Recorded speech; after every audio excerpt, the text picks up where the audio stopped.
Dana Milbank with the Washington Post to talk about the political fallout of it. Dana, the first question I think people still have at this point, including Democrats, David Axelrod among those who tweeted out, the question of why this error in judgment. Yes, apparently these two planes on a tarmac, these are private government planes. Bill Clinton decides, according to reports, to go over and say hello. That's what they're reporting. This was a social greeting, but nevertheless it lasts and no one around them said this might be a bad idea. Yeah, it's really baffling, Tamron. It's another one of these sorts of embarrassments that the former president has inflicted on his wife, the presumptive Democratic nominee. Anybody would recognize that this is going to give a very bad appearance here. Regardless, if you talk the entire time about your grandchildren, it doesn't matter.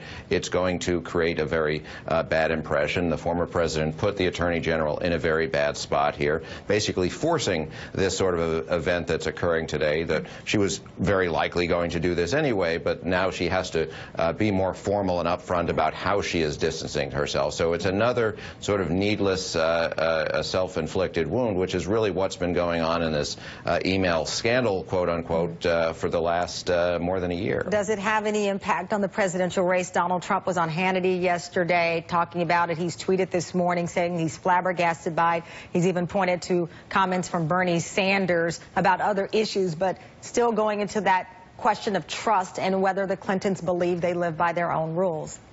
Well, it's certainly Bill Clinton walking over to the Attorney General does suggest that he believes at least that he's above the typical rules and bounds of propriety. Now, does this become a long-term political story? This itself almost certainly doesn't, but it does sound as if the FBI is preparing to present its findings to the Justice Department in the coming weeks. Now, it still seems unfathomable that they would say, yes, let's attempt to prosecute the presidential nominee of the Democratic Party. If that's where this was going, one would suspect they would have gotten themselves in gear much earlier. So, of course, that would be an earthquake if that were to occur, but that still seems an exceeding